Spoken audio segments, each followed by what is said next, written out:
PG Cottage calling PG Manor. PG Cottage calling PG Manor. Come in, PG Manor.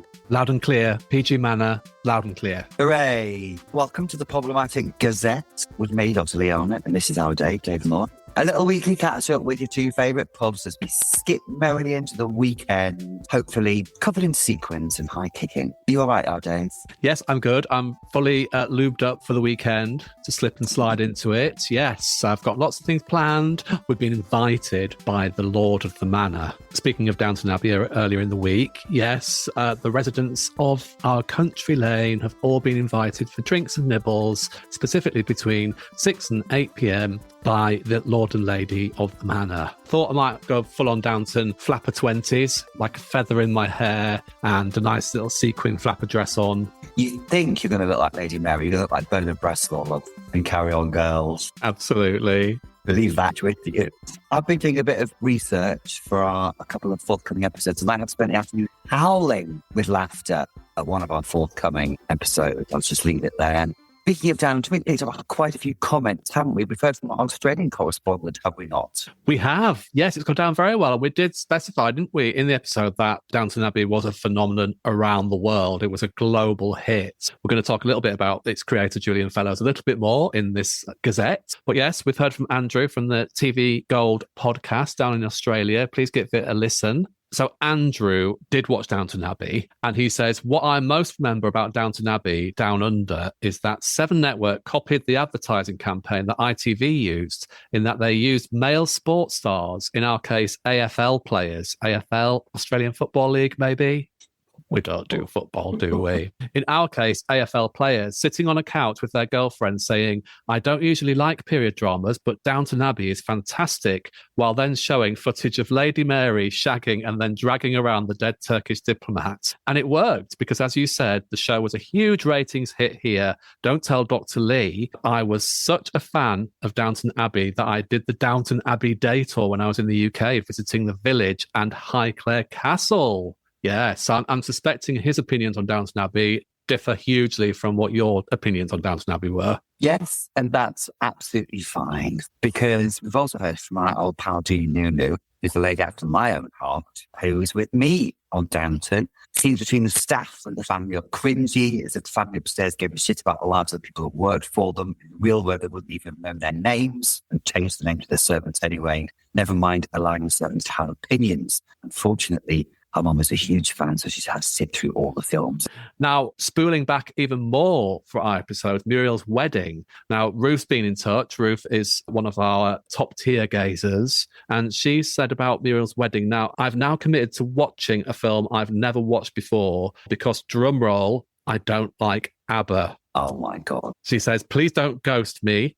Having a listen to your recap, I think, soundtrack aside, this sounds like my cup of tea. Thank you for introducing it to me. So people are listening to our episodes about films they've never seen before or TV shows they've never seen before and then going on to watch it, which I think is wonderful. It's just a problematic gaze spreading the love. Yes, very good. Well done, Ruth, and I completely forgive you for don't liking ABBA. We can't all like the same things, can we? Might as well be very boring. It would. Yes, it would. Now, did you have a little bit about Julian Fellowes you were teasing me with there, darling, earlier on? I did. So, Julian Fellowes. Now, we did discuss Julian Fellowes slightly in our Downton Abbey episode, obviously, because it was written and created. So, Julian Fellowes was educated at Ampleforth College and then Magdalen College, Cambridge, and then went on to the Webber Douglas Academy of Art. So, we're talking here, that kind of sets the scene for Julian Fellowes, doesn't it? Obviously came from quite a privileged background, went on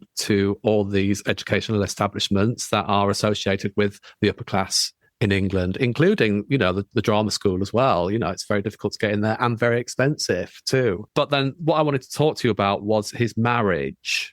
And we talked about his marriage, didn't we, in our main Downton episode. So in 1990, he married Emma Joy Kitchener, the daughter of Charles Kitchener. She's also a great-grandniece of Herbert, the first Earl of Kitchener. And he proposed to her only 20 minutes after meeting her, having spent the first 19 minutes plucking up the courage to propose. Wow, gosh. So Fellows publicly expressed his dissatisfaction that proposals to the change of the rules to royal succession were not extended to hereditary peerages. This would have allowed his wife to succeed her uncle as Countess Kitchener in her own right. He said, I find it ridiculous that in 2011, a perfectly sentient adult woman has no rights of inheritance whatsoever when it comes to a hereditary title. Instead, the title became extinct on her uncle's death because there were no male heirs and he was unmarried.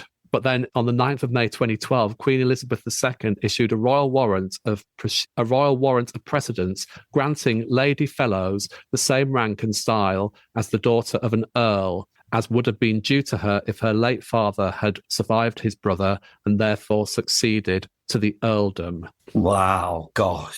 I mean, it just sounds like a lot of very posh people talking about politics. I get his point completely. There is no reason why a woman should not inherit, just because she's... but it's a little bit... But I'll tell you what, I'll just get Queenie to write an exemption and we'll work it out somehow. It's just all a bit posh people, isn't it? Certainly maps down to one thing I forgot to mention in our discussion, which I really enjoyed, was the fact when Upstairs Dance was first being talked about and created, they refused it initially because their idea was that people didn't want to watch the working classes on TV. So it was really groundbreaking in the sense that it was the first to also show the lives of the downstairs folk in as much detail as the upstairs one. So it's kind of revolutionary. I thought to mention that I was being kicked myself afterwards for not mentioning that point because it was based on a different remit and they had to fight to get it made. So did you want to talk about Michelle Dockery? Yeah, that's really interesting. So just one more point on Downton Abbey. In our main episode, we did kind of question the ability of one actor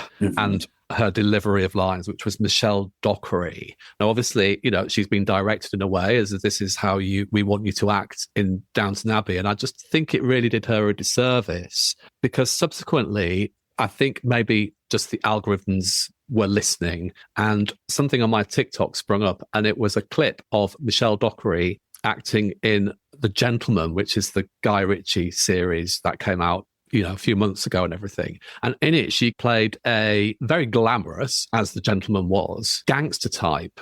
And I thought, oh my gosh, that's obviously really different from Michelle Dockery. And she was fantastic in it. So I want to take back what we kind of said about Michelle Dockery and her stilted delivery in Downton Abbey, because that was obviously an acting choice that either she or the directors had made. But she's pretty versatile because she was phenomenal in this clip that I saw and it prompted me to go and watch some extended clips on YouTube of her and she was great. So anyway, Michelle Dockery, I take it all back with apologies. You're fucking great and I love you now. Justice for Michelle. See how you turn. I do. I'm just a whore for a glamorous actress. It's true. Yeah. Fickle. 1 minute you're this, 1 minute you're that.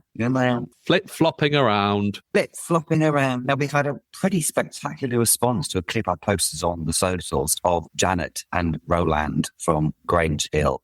They kind of lit up quite a lot. It was quite thrilling to see loads of comments about it. People remembering old enough to watch the very first episode. Janet was described as an absolute sweetheart or as passive aggressive or adorable. Or as Lisa said, looking back, this was straight up harassment of Rowland by Janet. But apparently Janet, the actor, is Simone Nylander, who came into Miles's office in the 90s and was such a warm, funny and kind person.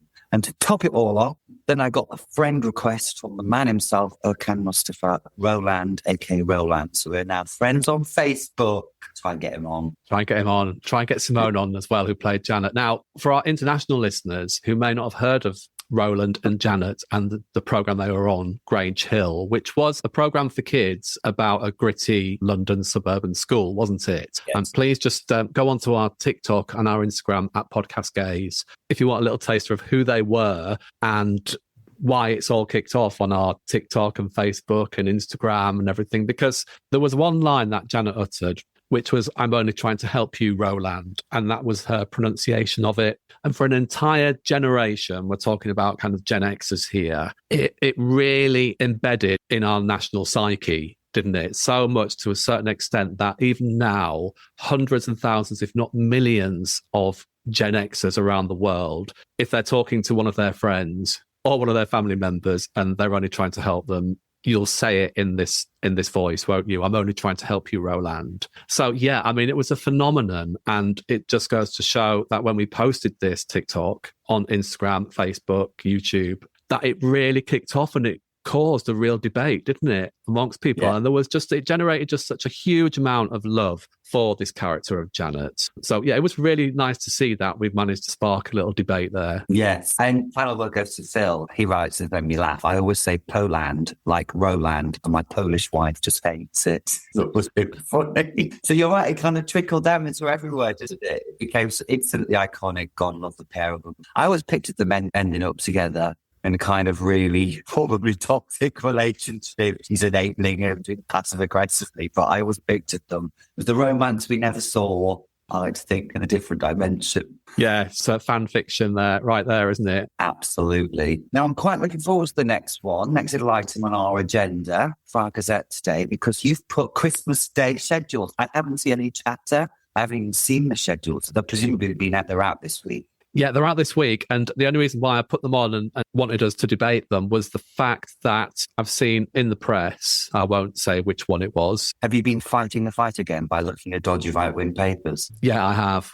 But general chatter on the internet as well, yes, and on the socials, was that it's all a little bit shit. Now, we do look back with nostalgia, don't we, about the Christmas Day schedules, because, TV was such a big event, like family event in a lot of households, not everyone. Getting the Radio Times and circling what was on it and everything and what you were going to sit down and watch as a family was a big event kind of throughout the 80s for us kids and the 90s. But now it just seems like there's been a bit of a general consensus that the TV schedules for the terrestrial channels, BBC One and ITV, One, as we call it now, in the UK, there's just been a bit of a dumbing down and it's all a bit shit. So I just thought, well, we'll be the judge of that. So would you like to kick us off with BBC One and what's on, and just pick out any highlights you want to talk about? Okay, so, Christmas carols in the morning, bit of religion, Wallace and Gromit, the film from last year, mid-morning, Roald Dahl's Matilda, the musical, all seems fairly standard stuff for a Christmas morning.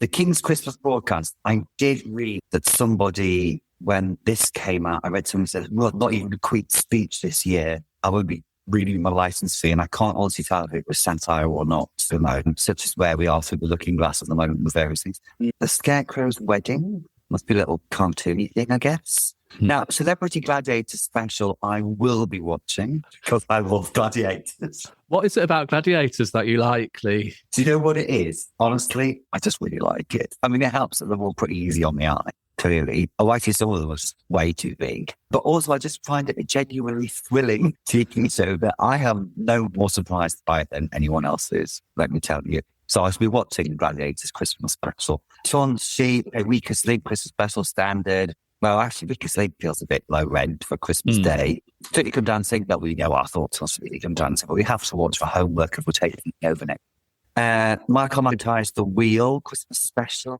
God, EastEnders, Call Them Midwife. Amanda Land, obviously, they're back to EastEnders. Oh, no, Mrs. Brown's Boys again. Wow. I mean, it's nothing you don't expect, but it doesn't thrill you, does it? It doesn't thrill you. I mean, Mrs. Brown's Boys is just an anomaly. There's obviously a desire for it, which we will never be able to fathom. But then things like The Wheel and Strictly Come Dancing and The Weakest Link, I just think they're just there all the time. There's nothing special about it. What they're going to do, throw a bit of tinsel around the wheel and call it a Christmas episode. The same with Strictly. That's exactly what they're going to do, Dave, is literally just get a bit of tinsel and call it a Christmas episode. They're just all the time already, so they don't feel special at all. No. I am looking forward to Amanda Land, though, which obviously is going to include Jennifer Saunders in its lineup for this Christmas special. So that's something nice to look forward to. Yes, but only out of that, 2 things I shall be making effort to watch from that lineup. Shall I do ITV, because it is a bit of a humdinger? One. Now, this is what really boils my piss a little bit. From 9 o'clock on ITV, it's the Lorraine Christmas special. Then we move on to 10 o'clock, this morning's Christmas special. And midday, Loose Women's Christmas special. I mean, for God's sake. Wow. Sorry to come over all Victor Meldrew about it, but I mean... That's their usual daytime. It's just usual daytime. I mean, they're all pre-recorded, obviously, because, I mean, Lorraine's not going to be there at 9 a.m. on Christmas morning in the ITV studios, is she? Likewise, the Loose Women. Wow. So anyway, then we got for 2 hours between 1 and 3 o'clock, James Martin's Christmas Day. So you can watch somebody else having a Christmas Day and cooking food. But for 2 hours, I mean, come on. And then obviously The King at 3, Raiders of the Lost Ark, which, you know, is a very old movie from 1981. I mean, I'm happy with that. I would gladly watch that while I'm eating my chocolate orange and drinking the Baileys,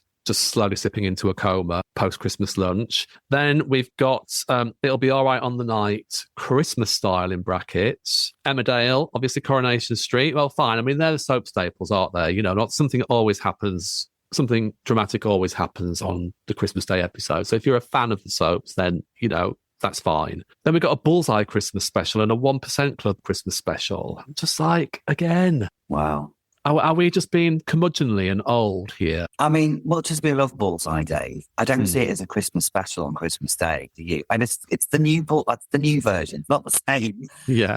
That just feels particularly cheap. It just feels cheap, doesn't it? Well, I mean, ITV hasn't remade an effort for Christmas for years now. Downton was one of the few things that they could bank on for. But when Downton ended, I mean, gosh, what a bleak Christmas Day schedule, isn't it? Well, do you know what? I mean, some people might just abandon the schedules altogether, which, you know, they're kind of reducing in their power, aren't they? Because there's so many other things to watch. Yeah. But one thing you could watch on Christmas Day, if you were so inclined, is It's a Wonderful Life from 1946. Yeah, you could. And you could, because actually it's the subject of our episode next week. So, yeah, you could, if you wanted to, sit down and watch that on Christmas Day. If you were really depressed, but if you weren't before it, you would be after it, let me tell you. How to kill the Christmas Day vibe. Either put on the ITV schedule or put on It's a Wonderful Life. Dead. Christmas Day is dead in either case. You'd really have to drink through that one, wouldn't you? But anyway, we're not trying to diminish our next week's episode because it is full of fun and wonderful facts and history, award-winning history. But we will be dissecting It's a Wonderful Life from 1946 and just kind of exploring why it's become such a phenomenon, why it's become such a beloved Christmas film for many people around the world, and what people see in it, what's Christmassy about it, what's the message of it. You know, we'll be dissecting all of that. And, you know, even if you've never seen It's a Wonderful Life, please tune in anyway, because quite frankly, we need the numbers. Yes, and we've watched it, so you don't have to. We'll tell you what happens, don't worry. Before we go, a little shout out to Terrell, who's our new super fan as well. He proudly shared with me that he has listened to your streams 2,684 minutes of our podcasts in the last year. I mean, that's quite incredible, isn't it? That's really impressive. I didn't know we had that many minutes. I didn't know we had that many minutes, but thank you for letting us know, Terrell. But I mean, that's dedication for you, isn't it? Terrell is one of our super fans, which is fantastic. And I hope you have a wonderful Christmas, Terrell. So yes, join us next week when we'll be going into the monochrome world of It's a Wonderful Life and ask ourselves the question, is it really though? And actually, is it a Christmas movie at all? Top Line's 10 minutes. But until then, please like and subscribe all our socials at Podcast Game on TikTok, on Facebook, Instagram. Email us if you like. We love hearing from you. Problematicgazette@gmail.com. And anything else I need to add, our Dave, before we go? Well, for our international listeners, please do refer to our TikTok and Instagram, just so you can watch Grange Hill and Janet and Rowland and the infamous line, "I'm only trying to help you, Rowland." Yes, just for a little Christmas treat for you all. Exactly. Well, we'll be back together again next week because I'm leaving Northumberland, venturing back down to PG Towers. I'm coming to PG Banner, aren't I, next weekend? So I'll see you then. You are coming because on top of recording some episodes for the new year, you're going to be dog sitting for us, aren't you? While we gallivant into that there London, go for a pre-theatre dinner and go and watch the pantomime at the Palladium with Julian Clary, Catherine Tate, amongst others. Yay! Hey, oh no, you aren't. Oh, yes, I am. That'd be good. It'd be really fab. So until next week, Dr. Lee, when you'll be back in the sunny south. Until next week, au reservoir, our Dave. Au reservoir.